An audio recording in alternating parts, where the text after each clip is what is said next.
Hi, I'm Brandy Fowler with IdeateTV. Tonight we're at the opening night of A Widow of No Importance, and I have the playwright, Sakhrani. So tell me, what inspired this play for you?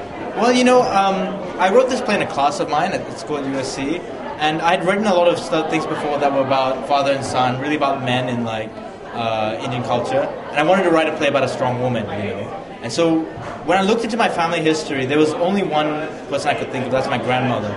And she died when I was young. And every single picture that I have of her, she's always dressed in white. She was a widow for the last 13 years of her life. And I can't find a single picture where she's smiling and she's actually enjoying herself. And so I really wanted to I didn't know much about her, and I really wanted to just meditate on that person and that character, and it forced me to go into the taboo of widows in Indian culture and how they're not really supposed to expected to have a life, and how they're just supposed to live in seclusion and self-sacrifice.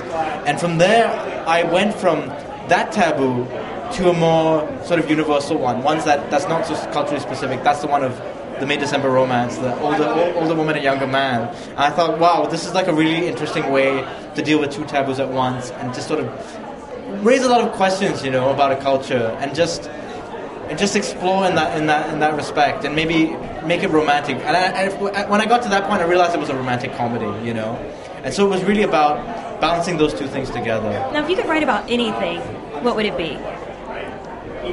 Wow, that's that I haven't yet written about. I'm actually trying to write a bit more about politics. I think as an artist, I try to stay out of politics as much as possible. I think art is my politics, more than anything. But in a way, you can't really separate the two. I've realized, So I think that's a subject I'd like to write about a bit more. I think especially now, I look at India and I see the youth really sort of standing up to corruption and standing up to the government, and not accepting things anymore as they would have done a generation ago.